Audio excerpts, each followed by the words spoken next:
So, thinking of the term harem, it likely conjures up one of two images. In the first instance, it likely makes people think of the collective groups of women in Islamic courts, especially the female members of the royal family.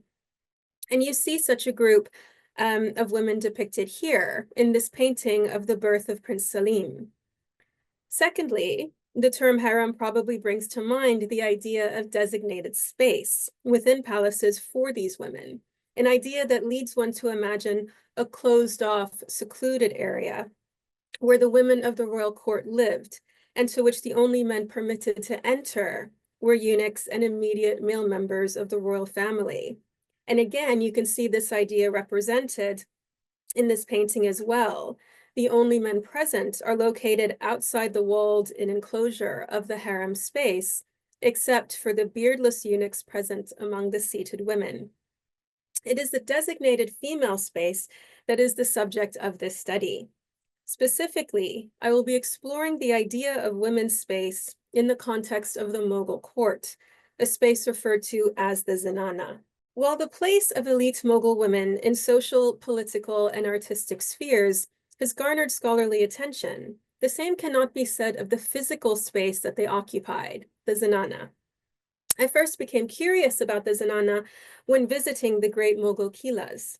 In the first instance, the spaces which were described as being for the harem occupied much less of physical space than one would imagine, especially when taking into account the varying size of the harem under different emperors. Secondly, through the histories of the period, we're given a firm view of what rich, active lives royal women led, lives which included existing outside of the built space of the palaces. So I began to explore the spaces and the concept of the zenana. My early research into this topic was the subject of my Benjamin Zucker lecture on Mughal art at the Victoria and Albert Museum in London, and I delved further into this topic for a conference on the Mughals at Ibn Khaldun University in Istanbul. And what I'm sharing with you today is work that will be published in an edited volume on the Mughals resulting from the Ibn Khaldun conference. So before I start the discussion of the zenana, I just want to mention that this talk is not arranged chronologically. Rather, I'll be explaining different methods and ideas of how we can understand the zenana.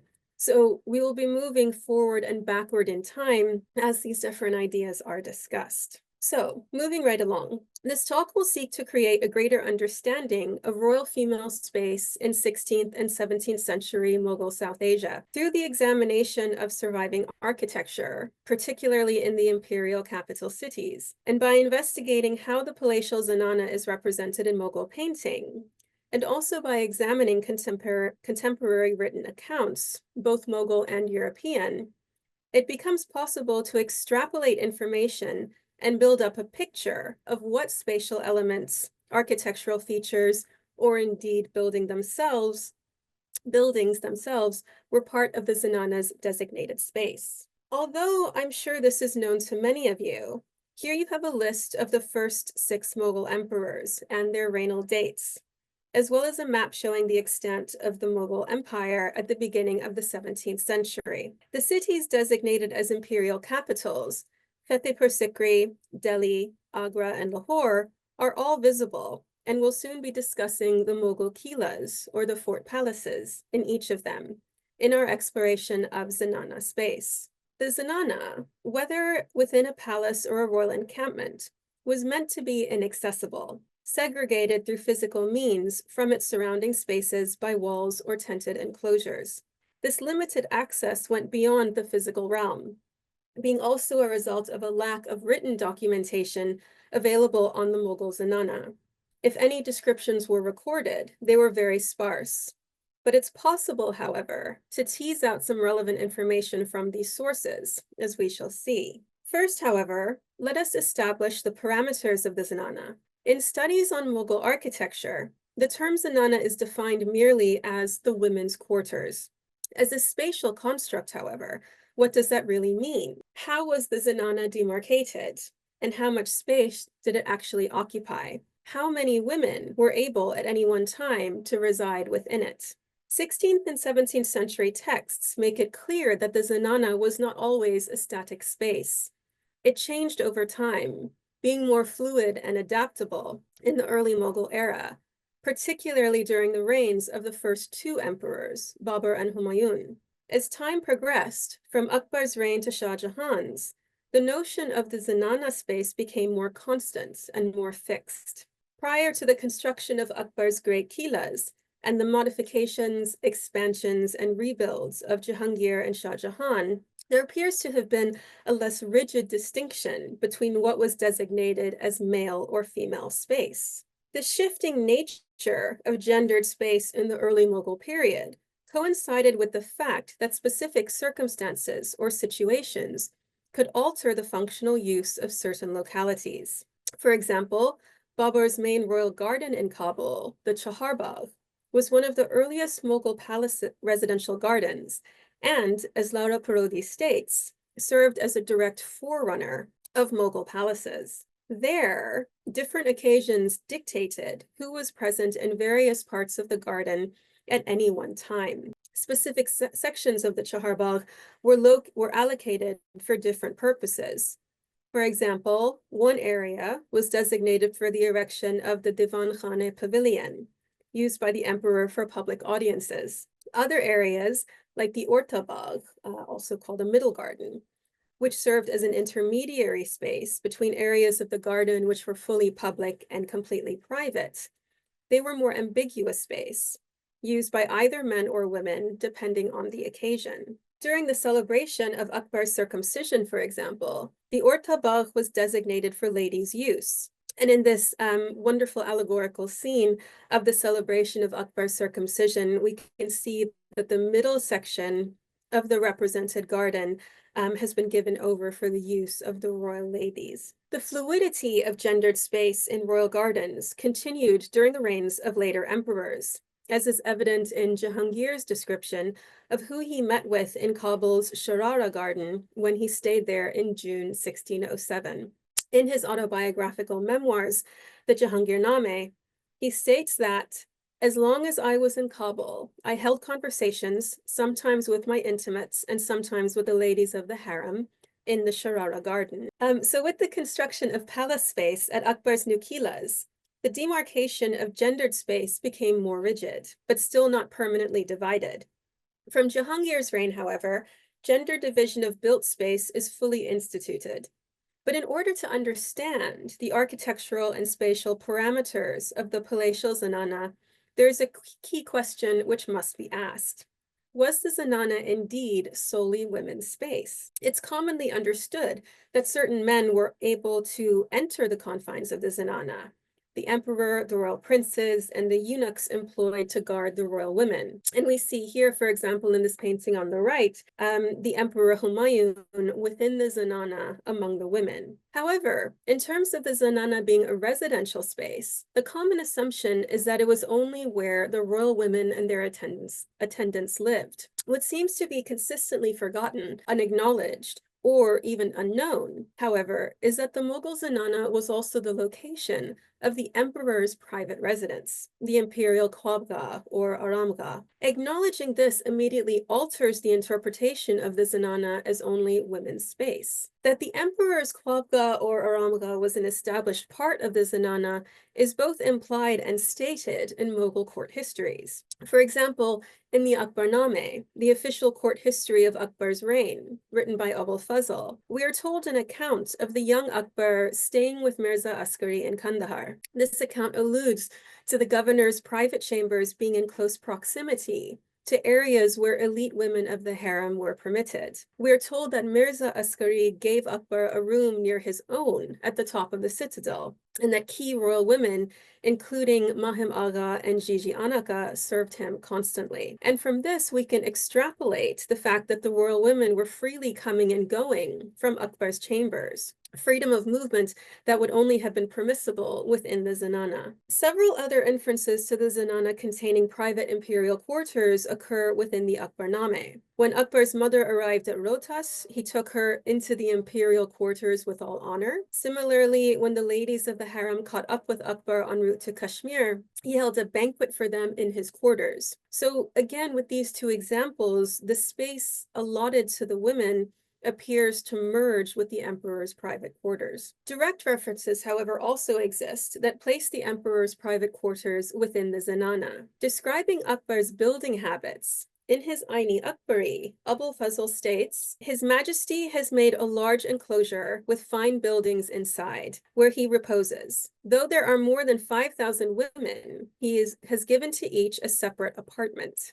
Now, while this number of 5,000 women is very likely an exaggeration, what is important is the fact that Akbar reposed within the fine buildings that were part of the zenana. And Abul Fazl unequivocally makes this again clear, writing that the inside of the zenana is guarded by sober and active women.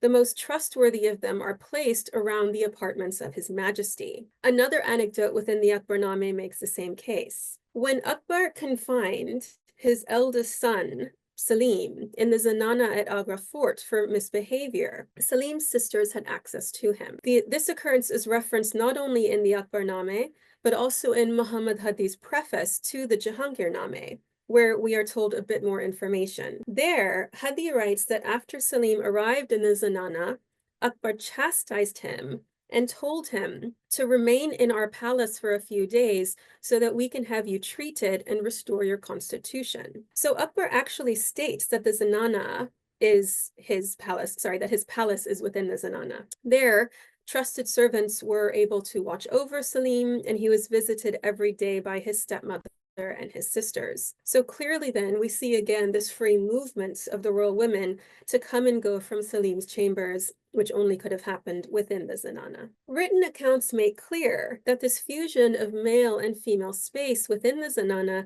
continued during the reigns of Jahangir and Shah Jahan, including in palaces outside the imperial capitals. For example, William Finch, an English merchant in the Mughal Empire during Jahangir's reign, acting on behalf of the British East India Company, visited Jahangir at Allahabad Fort and wrote that it contained a mahal that was, quote, large, divided into several lodgings for 16 great women with their slaves and attendants. In the midst of all, the king's lodgings of 3 stories, each containing 16 rooms, is present. End of the quote. So Finch's inclusion of the phrase 16 great women is interesting because it implies that this is where the main women of the harem stayed, perhaps indicating that there was another area of the fort where a secondary zenana was located. So with these examples that I've given you, it becomes very clear that the zenana was palatial space where both royal women and men, specifically the emperor and occasionally royal princes, actually resided. And so I want to now turn to examining the location and spaces of the zenana in the kilas of Fatehpur Sikri and Agra, and of Lahore and Delhi. And as we see them today, these kilas have all been altered from their original Mughal construction. As such, examining the surviving built structures and layout of the palace spaces does not always give a true representation of how the Mughal fort was laid out. It becomes therefore necessary to juxtapose the surviving built spaces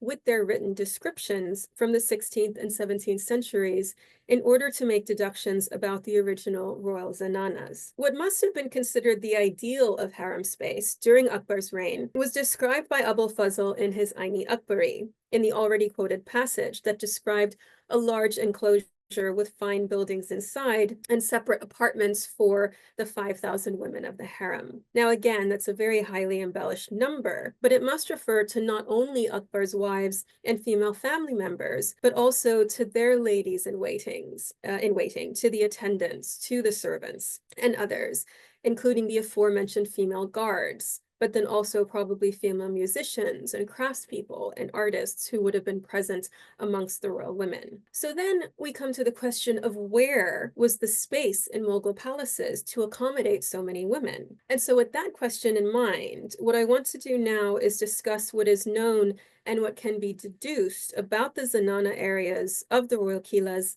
at Fatehpur Sikri, Agra, Lahore, and Delhi in the 16th and 17th centuries. So starting with Fatehpur Sikri, here you have a plan of the royal complex, and the most obvious space associated with the zenana here is the pavilion today referred to as Jodhbai's Palace, located in the southwestern quadrant of the palace complex. You can see that it's a large square building centered on a courtyard with a single entrance, completely closed off to its surroundings by solid walls, but in reasonably close proximity to the Khwabgah, Akbar's private imperial residence, and the Taj Mahal, a five-storied pavilion that Catherine Asher associated with female space. If these three particular pavilions indeed were all located within the space of the zenana, it indicates that at Fatehpur Sikri, it comprised a fairly large, irregularly shaped area in the south and southwest sections of the palace complex. And this does seem to be the case, for as Catherine Asher writes, the pavilions close to the Khwabgah were likely the residences of the princes and the women of the household, and that Akbar's quarters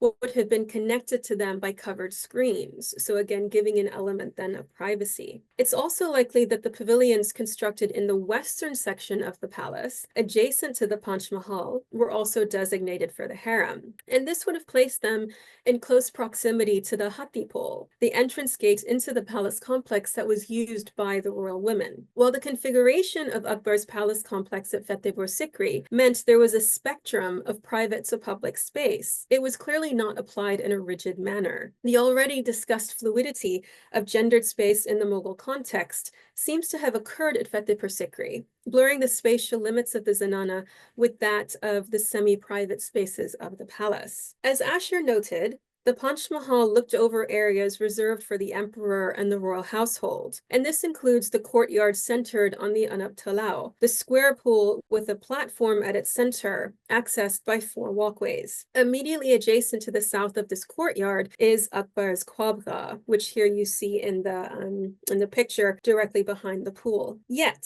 according to Akbar's court historian, Abul Fazl, this pool was located within Akbar's private audience chamber, the Dawlat Khane, a space where the emperor's closest courtiers and advisors would have access to. So the courtyard of the Anab Talao, therefore, appears to have been a semi-private, semi-public space, where men outside of the royal family would be admitted to the emperor's presence, but potentially were visually accessible to the women of the harem if they were viewing the courtyard from the Taj Mahal. But this vision, however, is complicated if we consider the entire courtyard space of the Anab Talao, for it raises the question of how to account for the small pavilion at the northwest corner of the courtyard, known today as the Turkish Sultana's house. While its original use and purpose remain enigmatic, this little pavilion has retained an identification that associates it with female space. And if it was a pavilion originally constructed for use of the royal women, it would have been built as part of the zenana, and that would have marked then the Anab Talao courtyard as a private space.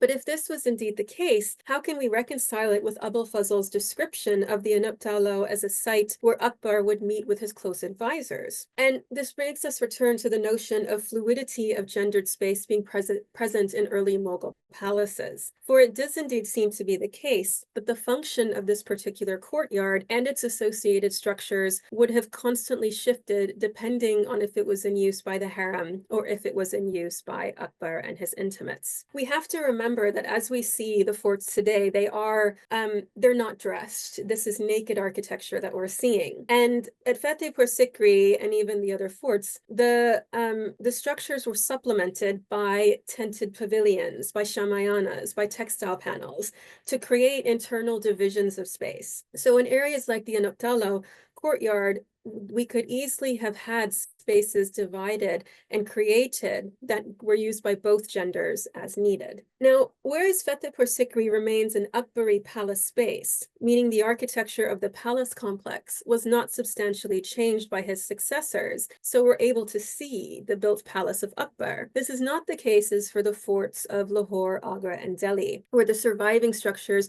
are primarily associated with Shah Jahan. And so we move then to Agra, where the residential palatial pavilions, including the main zenana buildings, were located on the riverside face of the Lal Kila, or the Red Fort. The primary zenana courtyard, as built by Shah Jahan, was the Anguri Bagh, a courtyard garden enclosed on three sides by wings that, according to Abba Koch, contained quarters for important women of the harem. And the fourth side of the Anguri Bagh was bordered by the riverside facade, consisting of 3 pavilions collectively referred to as the Taj Mahal, or the Special Imperial Palace. And those you see in the top picture there. And then here you have the view of the Taj Mahal from the riverside. And I've marked out the 3 pavilions at that side of the Anguri Bagh. So these 3 pavilions were the centrally placed Aramgah, the emperor's sleeping pavilion, the Bangla Darshan to its immediate north, and immediately to its south, the Bangla Jahanara, named as such because it was designated as part of the Princess Jahanara's living space, along with adjacent chambers in the south wing of the Anguri Bagh. The Bangla Jahanara and the adjacent south wing were therefore obviously part of the Zenana, as was the Aramgah, as we've already established, the emperor's private quarters being within that space. So then it stands to reason that with 2 of the Anguri Bagh's 3 riverfront pavilions being part of the Zenana, it stands to reason that the Bangla Darshan was as well. But this seems surprising placement because it then means that the daily act of darshan performed by the emperor, in which he showed himself to his courtiers and the public, was at Agra within the confines of the Zenana. The full Zenana at Agra was comprised of more than the Anguri Bagh, however. Ebakok writes that Shah Jahan kept the Jahangiri Mahal and the Akbari Mahal, both earlier constructions of Akbar's reign, for the use of other members of the harem. Under Shah Jahan, the combined area of the Anguri Bagh, the Jahangiri Mahal, and the Akbari Mahal indicate that considerable space was given over to the Zenana in Agra fort. In fact, there's much more space than was actually visible, for Arnath writes of several floors of underground chambers that existed beneath the Jahangiri and Akbari Mahals. And I show you here the top photo is just one third of this panorama of Agra Fort in the collection of the Royal Asiatic Society in London, and I've marked for you the areas of the Akbari Mahal, Jahangiri Mahal, and Anguri Bagh, so you can see that kind of entire corner of the fort was given over to the Zenana, and that same area is what is encircled in the plan of Agra Fort at the bottom. So from Agra we move to Lahore, a unique case because of the Lahore fort, known as the Shahi Kila. Buildings survive from the reigns of Akbar, Jahangir, and Shah Jahan, albeit with later Mughal, Sikh, and British modifications. Like at Agra, the riverfront facade is where the private quarters of the royal family were located, and the pavilions that survive today were constructed primarily by Jahangir and Shah Jahan. The fort in Lahore is singular in how much remains of Jahangir's constructions, and this was not the case for many other Mughal palace complexes, as Shah Jahan tore down much of Jahangir's palatial architecture and rebuilt it to his own specifications. From what survives in Lahore, the westernmost courtyard of the riverfront is the Shah Burj quadrangle, whose courtyard and associated white marble pavilions were built by Shah Jahan. These buildings were used by the emperor and his family and included the Shish Mahal, originally constructed as the ground story of the Shah Burj. Examining a plan of the fort shows that the extreme northwestern sector of the courtyard was the location of the Shah Burj, a space associated with the emperor and male activity. So where was the female space? It is the Jahangiri quadrangle, a large square courtyard located further east on the riverfront facade, constructed during Jahangir's reign, which has been identified as Shah Jahan's main zenana. It is enclosed on its western and eastern sides by rows of chambers, and also included several riverfront pavilions. The courtyards and the pavilions between Shah Jahan's Shah Burj and the Zenana quadrangle include other audience halls and pavilions from both Jahangir's and Shah Jahan's reigns, none of which, however, have been associated with the Zenana.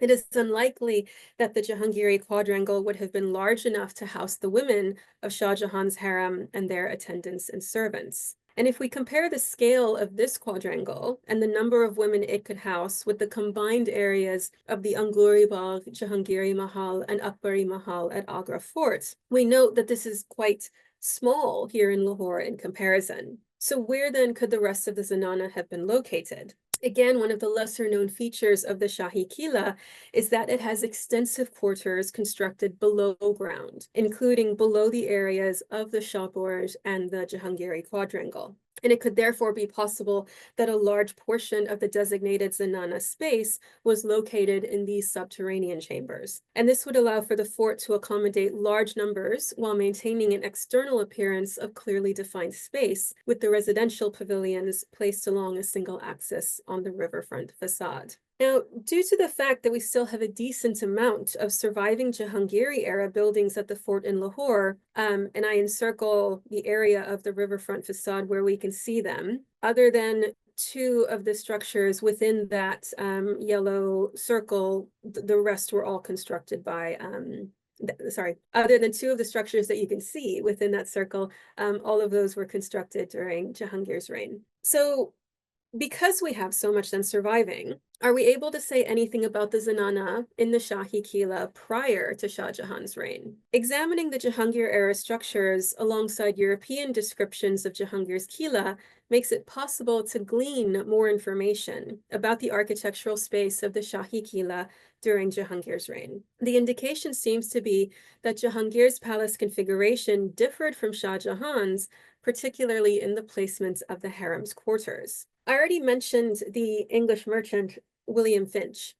In 1610, he was at Jahangir's court in Lahore, and in his writings of his time in Lahore, we have one of the most detailed 17th century descriptions of the Shahi Qila, and it even includes information on palace areas associated with the harem. And his descriptions indicate that the zenana of Jahangir's palace was located in disparate areas. And I'm not expecting you to read what's on the screen. It was just to have a visual for you as we're having this discussion, and also the reference, so you can go back and look these up if you want to. So within these accounts, Finch appears to reference 3 different mahals associated with the harem's living quarters, spread out over different areas of the palace complex. This is in contrast to the forts in Agra and Fatehpur Sikri, where the zenana spaces were located in adjacent areas. Now, one of the zenana mahals described by Finch was 2 stories tall, with 8 living areas per floor, and windows and terraces on one side overlooking the river. And on the other side, there was a courtyard adjacent to what he calls the king's lodging chamber. The second one he refers to as the New Mahal, the new palace, where up to 200 women could be lodged. And the third that he refers to as the stateliest mahal, divided into 16 lodgings, all described as being beautifully decorated and pleasantly situated upon the river, in the midst of which was both a gallery for the king to sit in, as well as the king's lodgings. Now, problematic in Finch's writings is that very often precision of location is missing in his description of different palace courtyards, pavilions, and spaces. And so the accuracy of spatial relationships between different areas is not always clear. In addition, we have to wonder if Finch would have been given permission to traverse all areas of the fort, including walking right up to or even into the courtyards immediately outside the zenana mahals. Or was he perhaps relying on someone else's description of these spaces to create his own account? So these are some of the questions that we have to take into consideration when trying to evaluate the veracity of the European accounts. But despite the resultant ambiguity, based on Finch's description of the internal palace routes followed to each of the zenana mahals, we can deduce that they were located at the extreme end of the riverfront, with the 2-story palace located where Shah Jahan's Shah Burj now stands, that the stateliest mahal he refers to was located in the Jahangiri quadrangle, and that the new mahal, with the space for 200 women, was located between them, but apparently not on the riverfront, but further into the center of the fort. So we move now to Delhi, the site of Shah Jahan's Qila Mu'alla, or Exalted Fort, today also known as the Lal Qila. This was a brand new purpose-built fort, and so evident here we have Shah Jahan's pure conception of palatial space. The residential pavilions are again situated on the riverfront. On the zenana in Delhi's Lal Qila, the Imtiaz Mahal, called today the Rang Mahal, was one of the main zenana buildings, and the Moti Mahal at the southernmost end of the riverfront access we know was another zenana pavilion. And this would seem to imply that the pavilions built between these two would have also been part of the zenana, as would have, of course, been Shah Jahan's Aramgah. The totality of that space, the Aramgah and then the other Zenana structures, I've outlined in red in the plan on the bottom of the screen. Originally, these individual pavilions and their respective gardens would each have had their own enclosure wall, meaning that the Aramgah and the rest of the Zenana pavilions would have been walled off from the remaining royal ceremonial structures to the north along the riverfront axis. So this type of panorama that you see when you visit the fort today was not the original configuration. These pavilions were walled in, they had their own gardens, and you would not have been able to look from one to the next. The writings of Francois Bernier, a French physician who arrived in the Mughal realm shortly after Aurangzeb proclaims himself emperor, make evident the fact that the Zenana encompassed the southern half of the riverfront structures and that the pavilions were walled in. He writes that on occasion, he was called to visit the Zenana when Alamgir was away from the city. And from these visits, Bernier gives the impression of the Zenana being a vast space, explaining that on one occasion, when a certain lady of the harem was too ill to be brought to the outward gate, as he calls it, which is what usually happened when he was asked to see one of the Zenana's inhabitants, he was instead taken, as he puts it, pretty far inside to see the patient. Now, although very slight, these details make evident the enclosed nature of the Zenana. Bernier's use of the term outward gate indicates that there are further inner gates, and him being taken pretty far into the building implies the unified nature of the space. His account continues with a description of the Zenana based on what he was told by the eunuchs.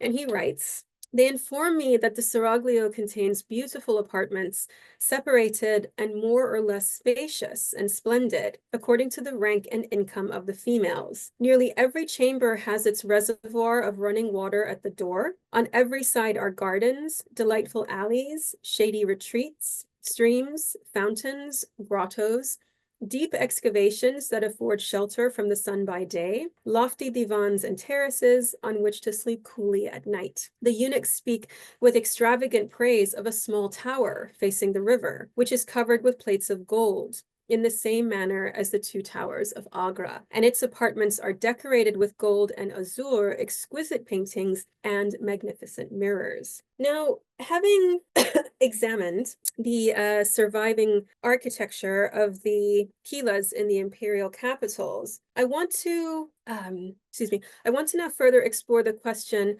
of how can we understand the space of the Zenana further through contemporary chronicles. Extracting information from the architecture, about the architecture of the Zenana from contemporary Mughal and European accounts is not, as we've already seen, a straightforward task, especially as the texts I've examined thus far contain either fleeting mentions of Zenana space or extremely fragmentary descriptions, or as in the case of William Finch, it's a bit hard to spatially locate some of the areas he's talking about. But there is an exception to this, and this is a account of the harem that we're given in the Akbarname, where we get almost, in a way, a robust spatial impression of an Akbari era Zenana. And this is through Abul Fazl's narration of Adam Khan's treasonous attack at the Kila in Agra. So Adam Khan, here pictured paying homage to Akbar, was Akbar's foster brother, but he had unfortunately developed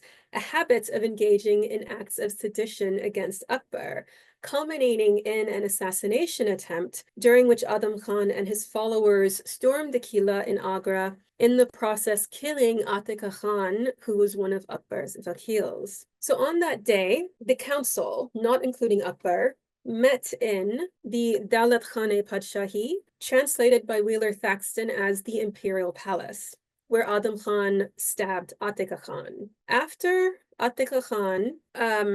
being stabbed, Atika Khan rushed toward the palace gate, the Darwaza Daulat Sarai Padshahi, but he was stabbed again, and he, quotes, attained martyrdom in the courtyard of the palace. The term used is Asan Daulat Khane. Adam Khan then set out in the direction of the harem, the Haram Sarai. He went up and onto the balcony that surrounded the palace, the Qusr, where Akbar slept. The door to this palace was immediately closed and locked by a eunuch. Akbar, who was awakened by the clamor, put his head over the wall, the term used is divar kusur, to find out what was happening, and was told by another eunuch who pointed to Atika Khan's body. Akbar then exited the palace through an alternate gate, a darwaza.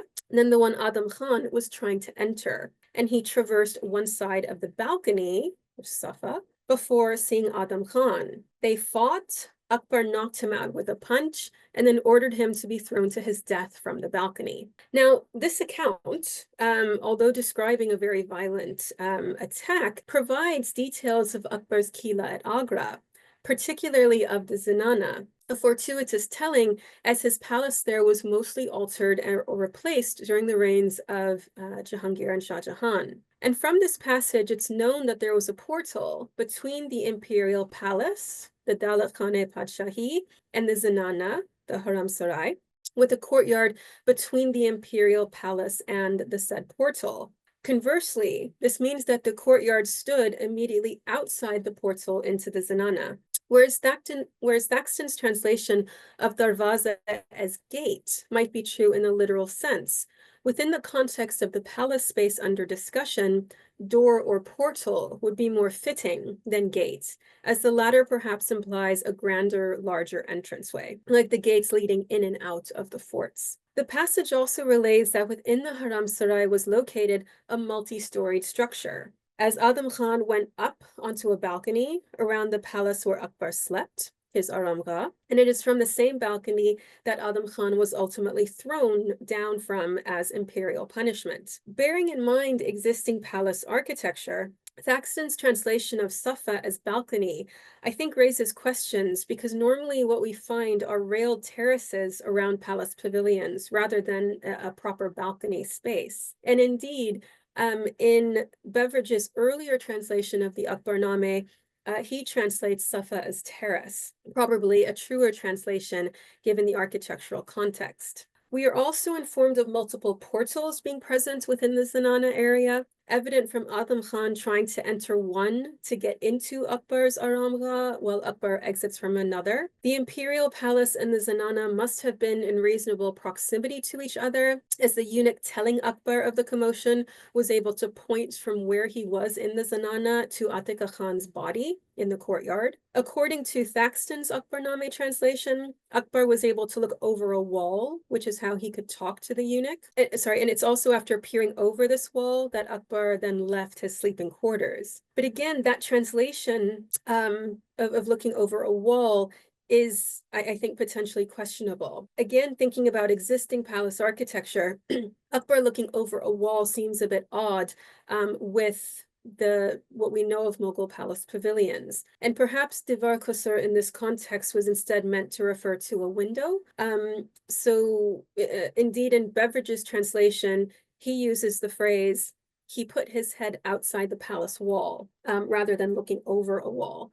And that seems to infer that Akbar put his head out a window, a physical act which accords more with the architecture of surviving Mughal palace pavilions. Now, wonderfully, we have a painting of this event from an illustrated Akbarname that allows for a comparison between the illustrated Zenana space and what can be extrapolated from the text of the Akbarname. While there is always an element of idealism in painted architectural representations, that to some extent creates a false sense of space. In this example, direct parallels exist between the text and the image. In the painting, the courtyard of the imperial palace we see below, with a mangled body, likely Atika Khan's, at the bottom left of the painting. A staircase leads up to the parapet terrace of the Zenana, from which Adam Khan has just been thrown a second time. So Adam Khan is the figure in red and green whose feet are up in the air, and you can see him crashing on his head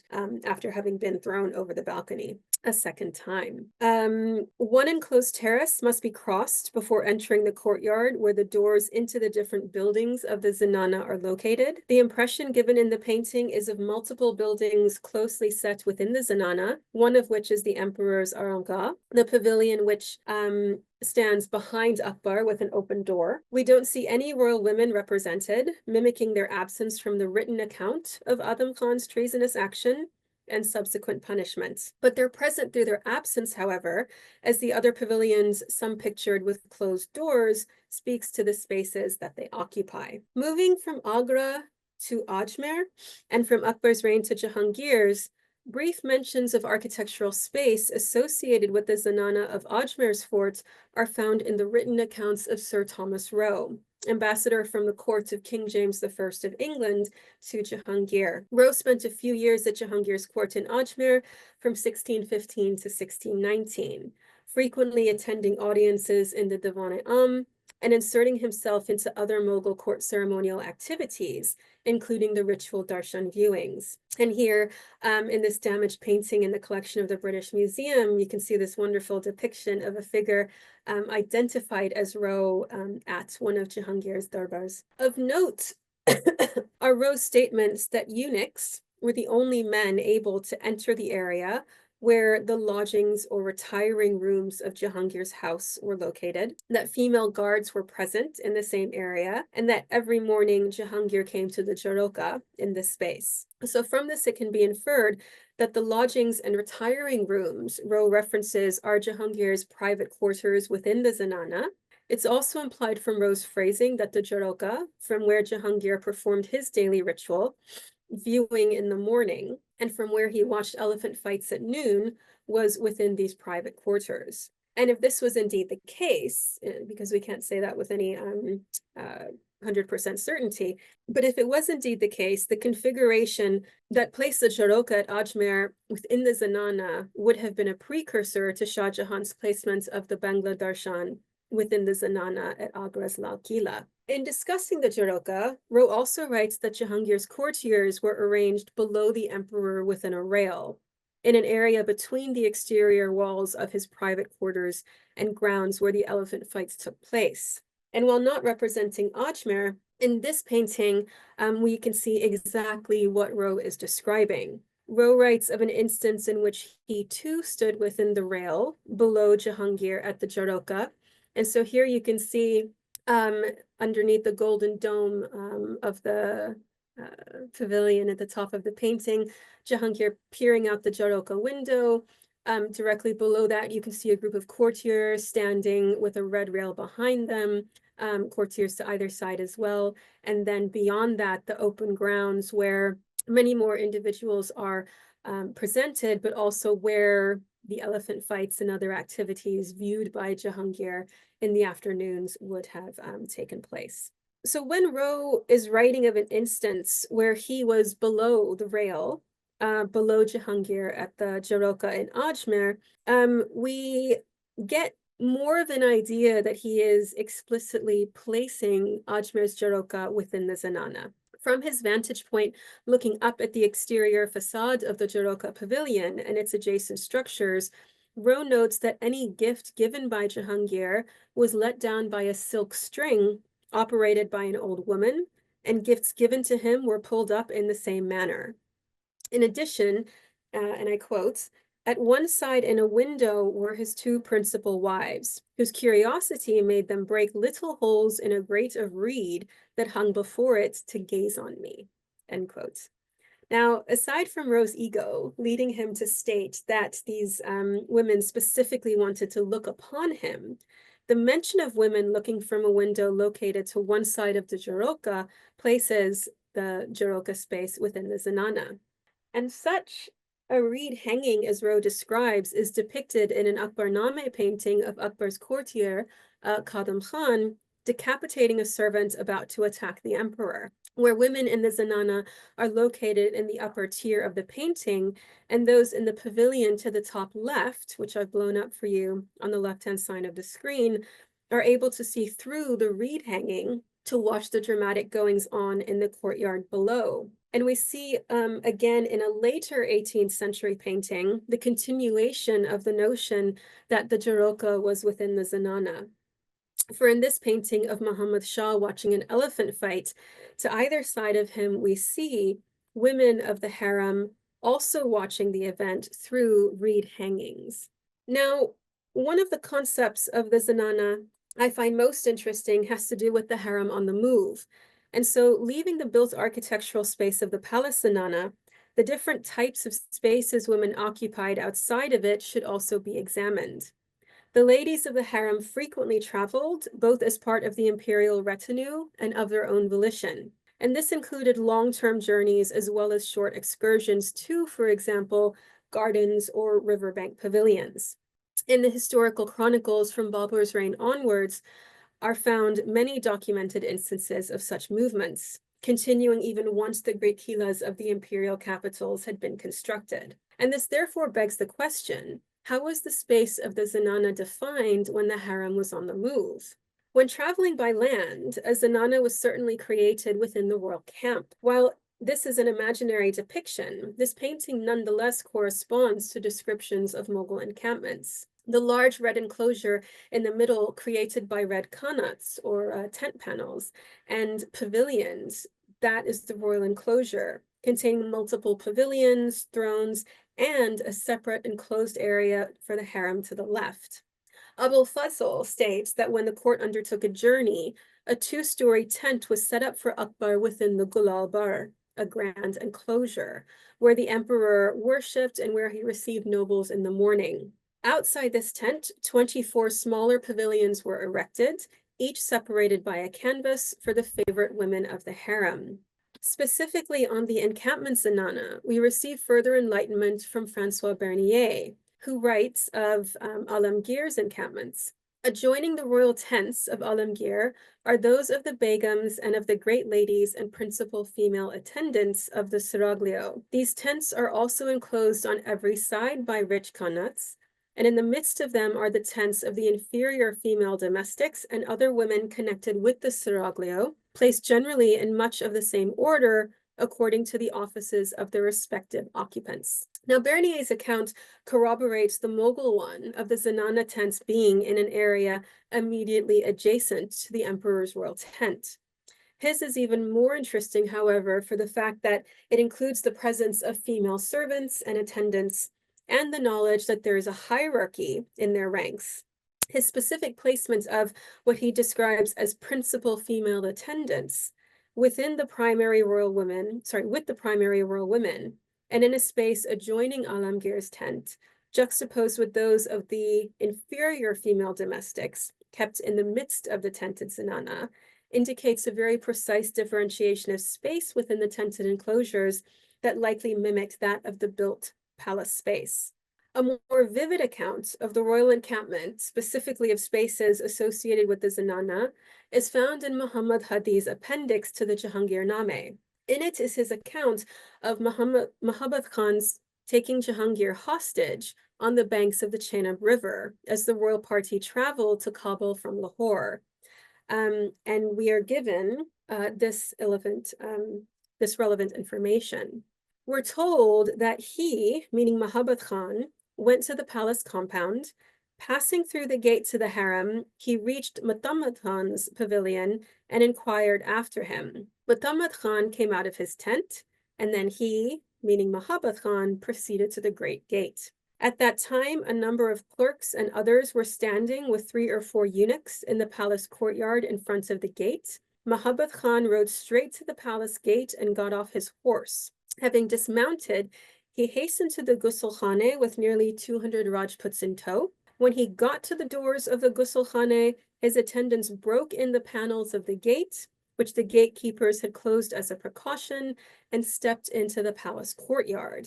Muhammad Khan's Rajputs then broke down the gate to the imperial pavilion, and in order to escape, he told Jahangir to get on horseback and ride out next to him. Jahangir first requested Muhammad Khan to take himself out of the harem so that he could dress himself and get ready to ride, but he, meaning Khan, spitefully refused. So In this account, we see certainly that the imperial pavilion of an encampment is placed within the zenana, as it is where Jahangir told Muhammad Khan to leave the harem. It appears that the ghusl khane was located immediately outside the entrance of the zenana, but there is room for interpretation in regard to other spatial elements mentioned. When Muhammad Khan passed through the gate to the harem, does this mean that he passed into the zenana, or that through the gate was the path leading to the zenana? As Muhammad Khan's pavilion was found through the gate, it seems safe to assume the latter scenario. But multiple gates are mentioned. The one Muhammad Khan first passed through, the Great Gate after it, which seems to coincide with the palace gate that the eunuchs are standing in front of. And then we have the doors and gates to the ghusl khane and the imperial pavilion. So again, we get a sense of the zenana space in an encampment, but it is quite confusing to try to make sense of some of the spatial locations within the description. But Muhammad Hadi's account gives us a glimpse into a zenana created in a royal encampment. But what of the harem when they're actually in transit, moving from place to place between encampments or cities? We know that the women used multiple modes of travel, from being carried on men's shoulders in sedan chairs that were covered with many silk nets, or in a closed palanquin covered again with numerous nets. Some rode in litters suspended either between two camels or two small elephants, or they rode on the backs of elephants in a howdah or a mikdambar, a larger howdah, which could carry up to 8 women. And these containers were either latticed and covered with silken nets. And here we see this wonderful painting of the harem moving over land, depicting Mariam Makani's arrival at Akbar's camp in 1557 in an illustrated Akbarname, this page being from the Chester Beatty Library. Despite being painted earlier than Bernier's arrival in the Mughal Empire, certain elements of this painting and the way he describes women being transported during Alamgir's time are the same. We see that the Queen Mother is carried in a palanquin over which nets have been thrown, allowing her to see out through the window while protecting her from the gaze of men accompanying the harem. Covered howdahs are depicted on the 2 elephants in the upper left of the painting, signifying the presence of other women of the imperial harem.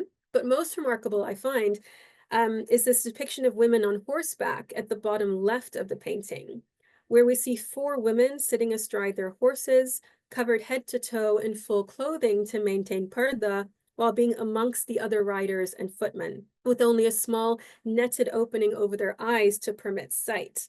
And so what we see in this painting then is a transient mobile zenana on land being pictured.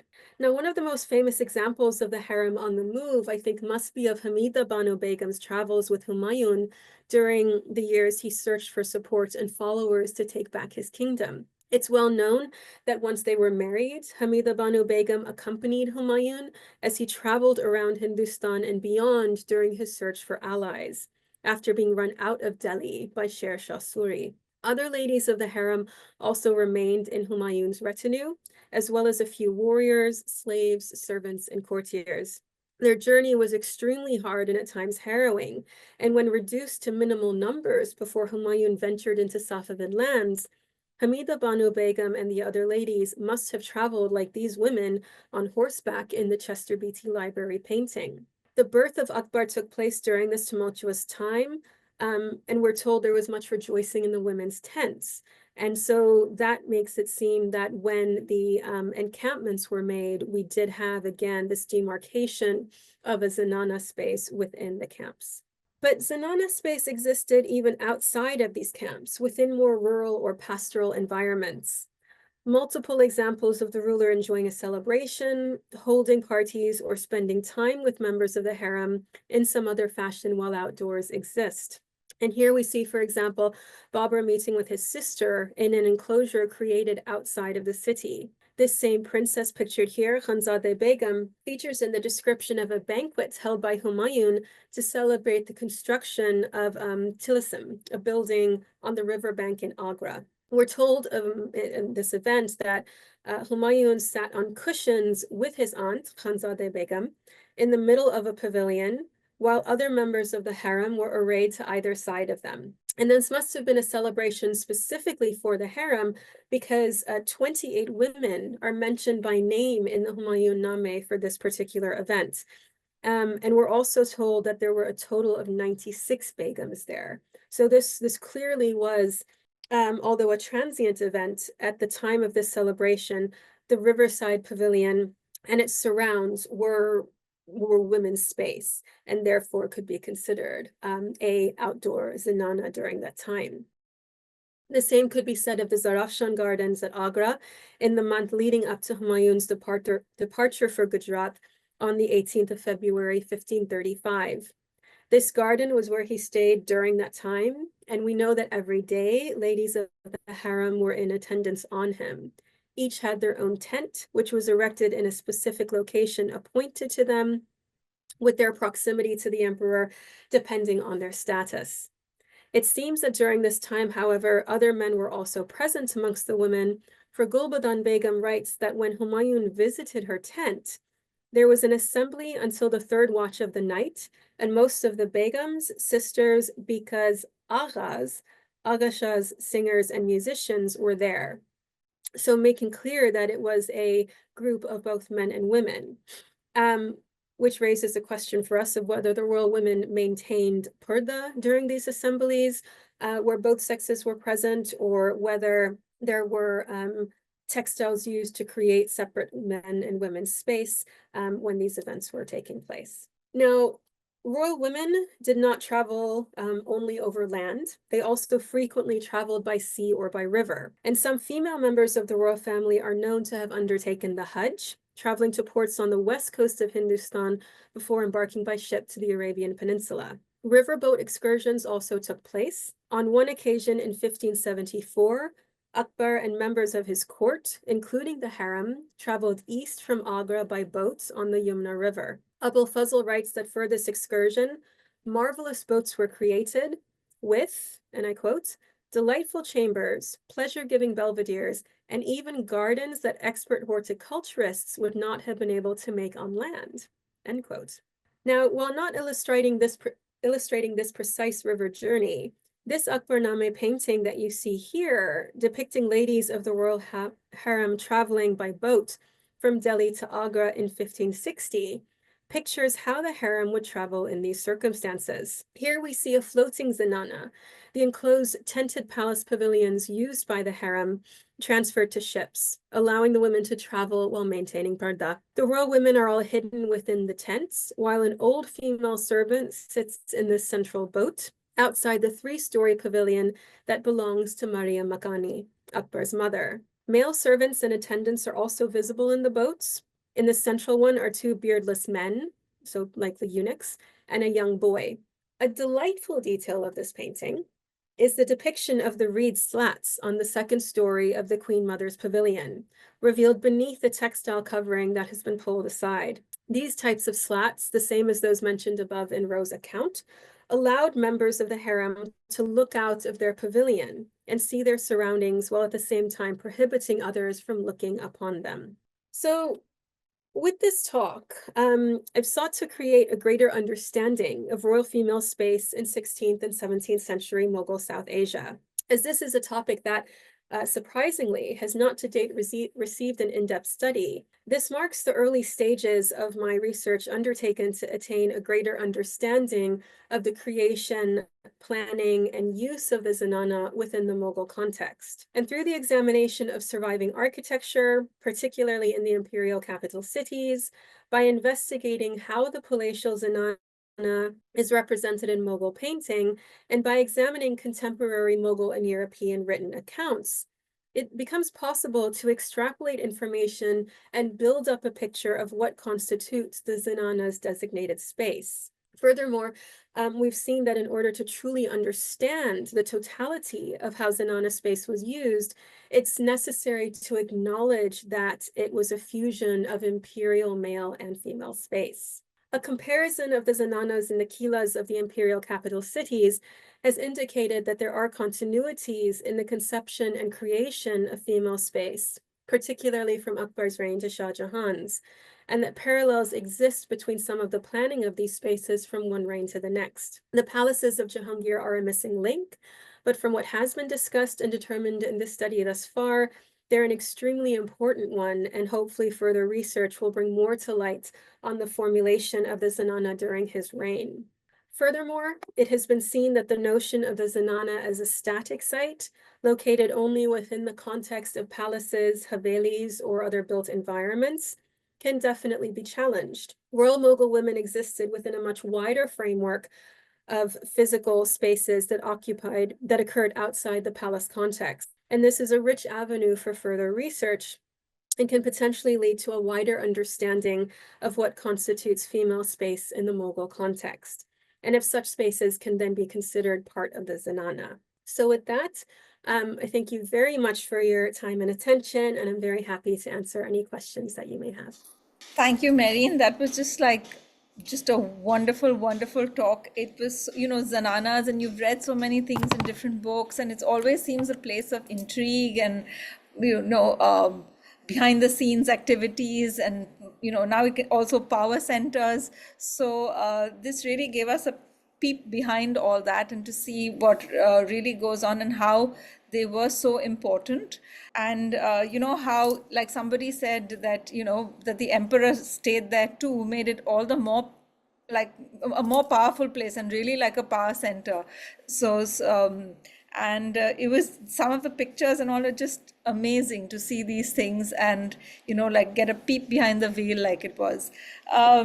But yeah, I think the talk was, we don't have a lot of questions because I think it's everyone has been so, like, it was such a comprehensive account and lots of people have said that, and for all the really small details, it's been marvelous. Somebody has their hand up. Chandni, yes, you have your hand up. Would you like to unmute and ask a question? If I could, ma'am, that would be great. Go ahead. Yeah. Hello, Dr. Chida-Razvi. As always, it's an honor and a pleasure to hear your insights on the Mughal court paintings. Ma'am, I had a couple of questions with regard to the paintings that you shared. For example, the horseback painting that we have. So you see that Mariam Makhani is in the palkin, but everybody else is on a horseback.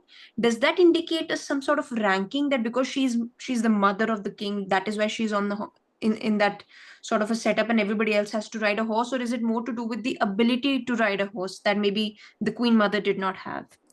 No, I think it definitely has to do with rank. So she is the most, she's the premier female, in this entourage that is traveling to Akbar. And so in the scene that we see her in the palanquin being carried forward by these men. But we do see in the upper left-hand corner that other royal women are traveling in the howdahs of the elephants. So these are women, they're given much more, their status is much more evident in how they're traveling. We can assume that the women who are pictured on horseback are potentially attendants or servants. They're not going to have been members of the royal family, because this would obviously have been the least comfortable way of traveling with this entourage. We can't say for certain that the entire journey which was made, that Mariam Makani would have been traveling in the palanquin. Perhaps she would have been in a howdah at various points. But at this particular end stage where she's being brought forward to be greeted by Akbar, this image then obviously is putting her in a position where she is isolated and singular in her importance in the scene. Thank you, ma'am. If I could also ask another question. Yeah, go ahead, Chandni. Ma'am, with regard to the next painting that you showed us, where you had the with the harem on the move. Yes, ma'am, with Mariam Makhani in the boat. So so I was thinking you did talk about how women used to go on Hajj. So what I was thinking was, when we say that the Hajj ship, so when you imagine that they're going for Hajj, would it be smaller boats like this, or would it be like a big boat with lots of women on board, and only the queen mother or the most important women would have a separate boat, and everybody else would just be thrust into this sort of a generic sort of a boat? Is that how it functioned, or did all women travel together when they went on Hajj? No, great question. So what we see in this painting, so this is the riverboat movement. So these boats were smaller. For the Hajj expeditions, those were I guess you can say the equivalent of like of galleons. These were very large ships. And the journey from the western coast of Hindustan to the Arabian Peninsula was fraught. It was not a safe journey all the time, and we know that at various points the women's boats were attacked, either by Europeans or by pirates. Apparently, during Alamgir's reign, we have a reference. So in those circumstances, you want, for security's sake, you want as few, you wouldn't have smaller boats. You would have had larger ships carrying as many people as safely could be carried aboard. And that would absolutely have included a very kind of decent military accompaniment to these women, which I presume would have been the case with the river journeys as well, but it was much more needed on the Hajj journeys. So they would basically have different cabins within the ship to denote their ranking in the harem, probably. I honestly, I don't know. I haven't looked into that, but I would assume so, because the spaces, as was referenced at various points, spaces are allocated based on rank, right? So your chambers, your places within the encampment, if you are a more important female, you have closer proximity, you have better spaces. I presume the same thing would have been the same on these ships. And as a final question, with regard to Bagh-e-Jahara, when you have an eponymous Bagh or a space to yourself, would that mean that only Jahara and her favorite people or ladies in waiting had access to it, or would it be available to other women for use as well at the princess's discretion? The Bagh or the Bangla? The Bagh-e-Jahara that we did, and I think it was in Lahore, ma'am. I'm sorry, I think I mentioned that one. The Bagh-e-Jahara, we had Bangla. I think I've maybe miswritten, not written it correctly here. Sorry. Yeah, I think you're referring to the Bangla. So the Bagh-e-Jahara, so would it have was it just reserved for Jahara, or is it available for everybody and it's been named so by No, so chroniclers? this was apparently her personal living spaces. So Agra, when this was all being constructed, this is now when she is the first lady of the empire after Mumtaz Mahal has passed away, right? So that space directly adjacent to Shah Jahan's imperial quarters, that was her, part of her residential space. So she, probably had other women visiting her, but in terms of whose space that was when it was constructed and when she was alive and there, it was hers. Thank you very much, ma'am, for answering my questions in detail. So thanks for the questions, Chandni, but and I think we're sort of out of time. But there are lots of comments on how wonderful this talk was, and it really was, really fantastic to see all the connections you'd made and how much research has gone into this. And I'm sure there's a lot more, but it was really, really a fascinating talk. And thank you so much. I know you've not even been well, and you've still made it to the talk. So thank you so much for taking the trouble to do that. And we hope to see you on many more talks at Khaki. Thank you. Thank you, everybody, for attending, and do go for the walks tomorrow, and do log on to our talks next week. Thank you so much. Good night.